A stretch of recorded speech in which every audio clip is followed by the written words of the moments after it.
For many people, it may be very difficult to figure out and tease out what exactly stands as truth or accurate historical reflection and what constitutes mythology or pseudo realities. We're going to be looking very quickly at this dynamic of white Moors, black Africans, white slaves, and Heriton.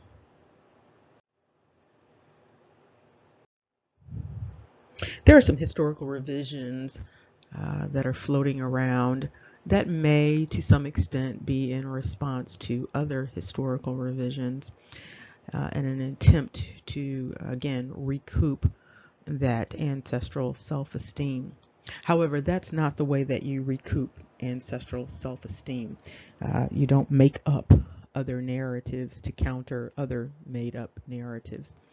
And so one of the things that presents as pretty prominent in this revisionist dynamic is, of course, that there was a slave trade.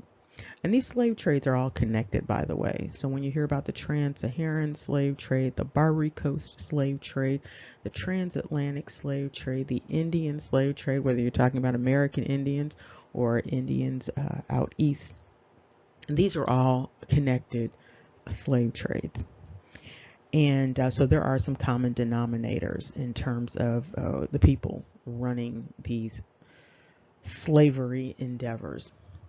And so now what has taken place is that there is a narrative that the people who were originally thought to be the enslavers, the narrative has been flipped so that those individuals are now presented as the historically enslaved and oppressed, and those who are in current times considered those who were previously oppressed or descended from those who were enslaved. Those individuals are now being presented as the children of the enslavers, the historical enslavers.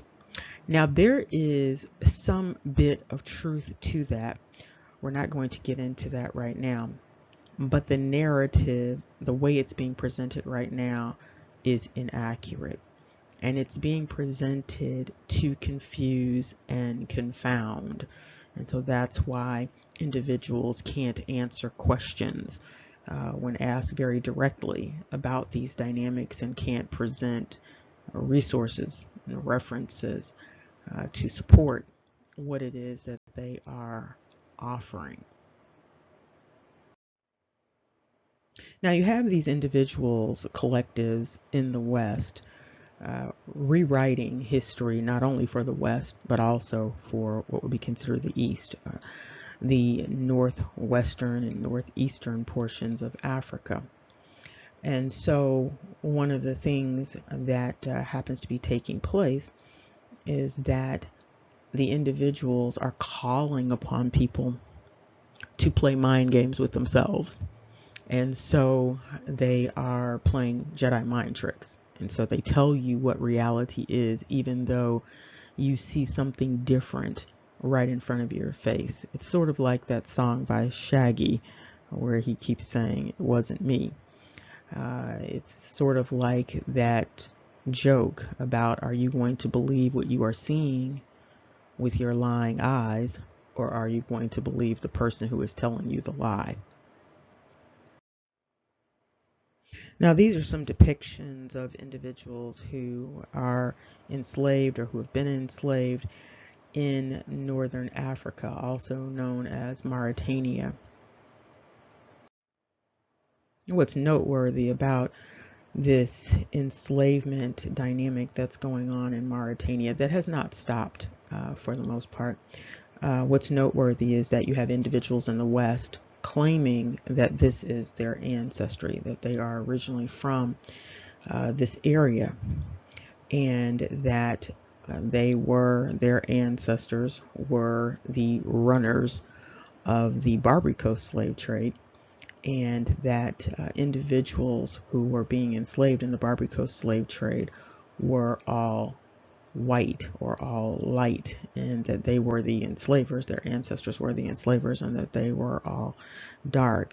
However, there is no real hard evidence to support this, whether you're talking about that book, White Cargo, or whether you're talking about these revisionist individuals who are in the United States right now attempting to recoup some ancestral self-esteem.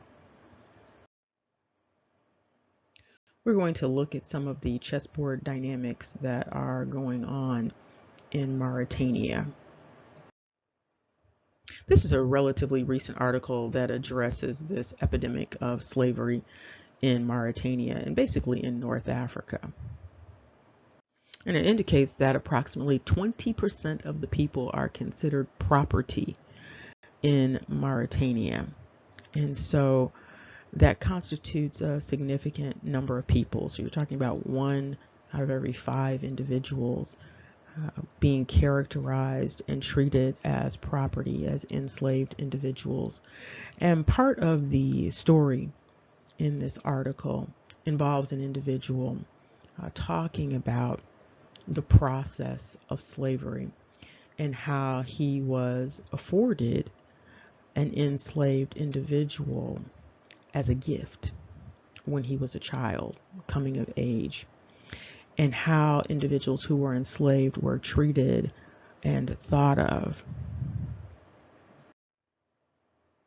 One thing that stood out in this article is the discussion about the Mauritanian slave trade being traced back to about 2,000 years, with Arab slave traders in West Africa capturing darker skinned men and women from sub-Saharan Africa and forcing them into slavery as early as the year 200 AD. So this is a long period of time.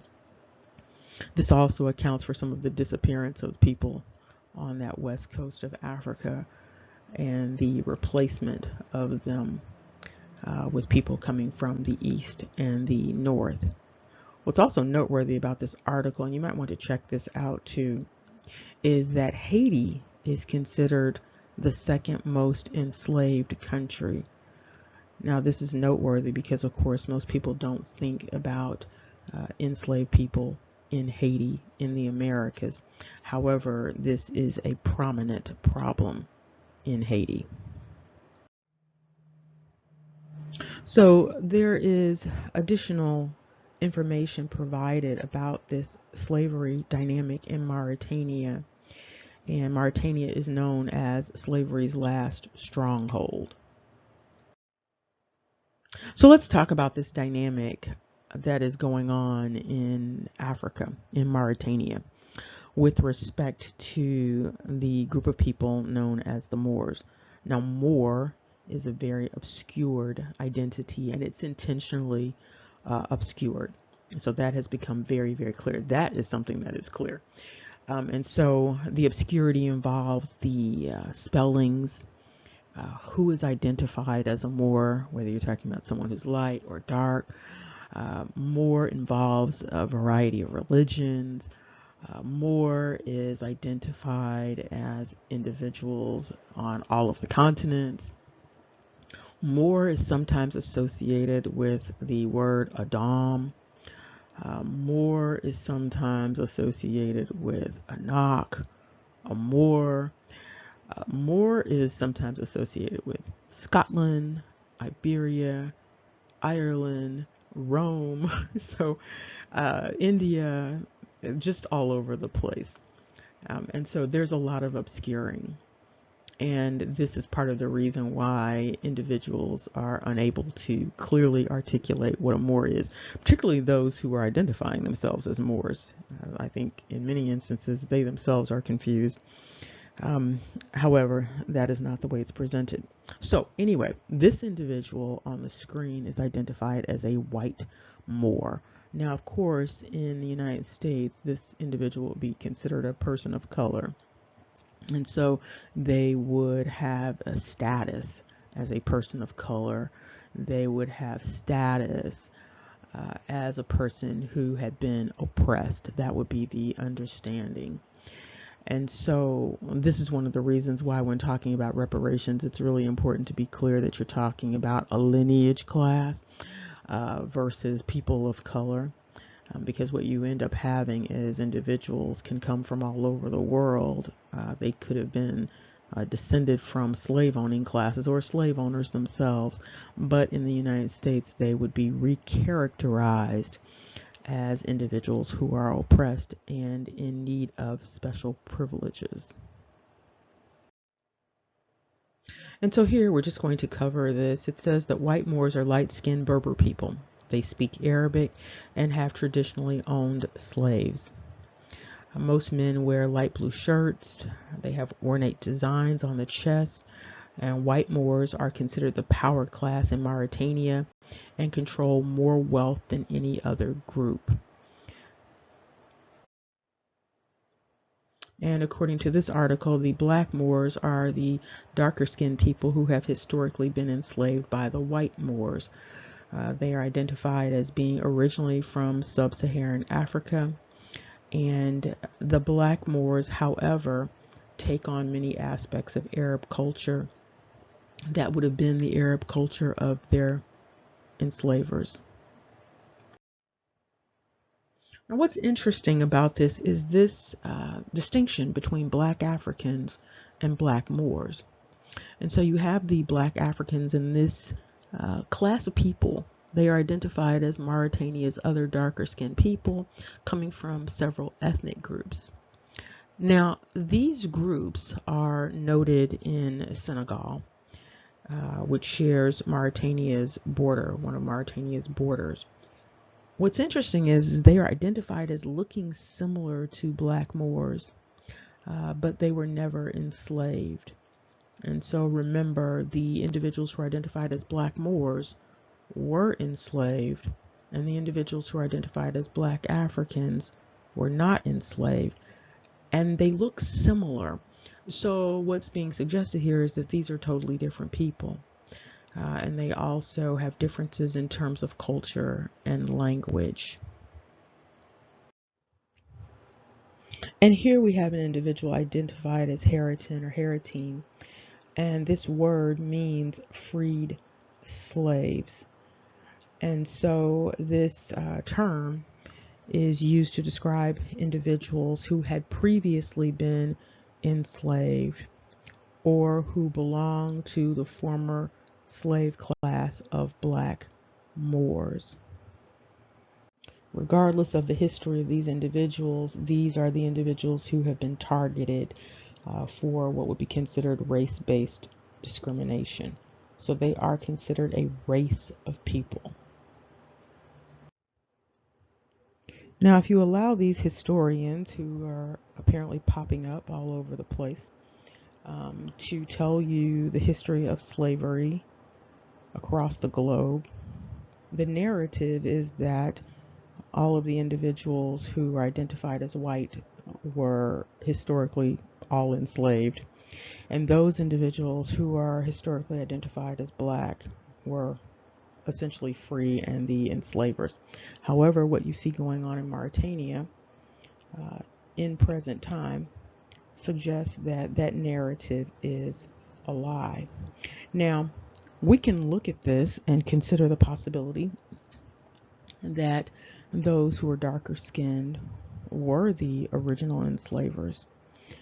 But what you also have from that is that they were enslaving, if you're going to take this narrative comprehensively, they were not only enslaving the white people that they claimed they were enslaving, they were also enslaving other brown people. What's also noteworthy about this depiction, because these are women who are identified as enslaved in Mauritania, one thing that's noteworthy is the name of the individual who made the comment, "I was like an animal living with animals." This is an escaped enslaved person, and her last name stands out. It's Yarba, and that is also a version of Yoruba or Yoruba.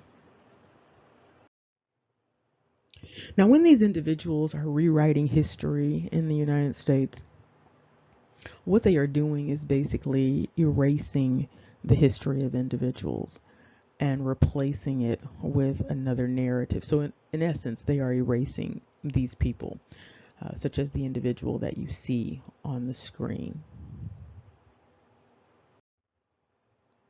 Now, these are the living quarters of some of the enslaved individuals who are noted as living in slave villages. And even though their enslavers are sometimes only a step above in terms of socioeconomic status, there is still that distinction in terms of slavery, and slavery being race-based or phenotype-based. As we wrap this up, you are encouraged to do a little analysis of the depiction that is presented. This is from the text, Islam's Black Slaves, the Other Black Diaspora. This painting is depicting a time period which is close in time to the Barbary Coast slave trade. Now, of course, according to the narrative, whether you're talking about the book White Cargo or you're talking about the narratives that are coming out of the mouths of those who are in America, the narrative, of course, is that this scenario is in reverse in terms of what was really going on. Now, I have never seen any paintings that reverse this actual narrative. So if you have some information about that, please feel free to share. However, what this is demonstrating is that the slavery dynamic was one where those who were darker, even in that Barbary Coast area, those who were darker were the majority of the individuals who were enslaved. And even in instances where lighter individuals were enslaved, oddly, they may have been enslaved and part of a harem, but they were being served by darker individuals. And so the darker individuals, according to that dynamic, would have been the slaves of the slaves. Instead of attempting to completely revise history, what individuals might want to seek to do is explain how the chessboard came to be what it is currently, particularly given the fact that these same individuals claim to be not only the masters of the chessboard, but the creators of such. Remember, knowledge is power. Take care. See you soon.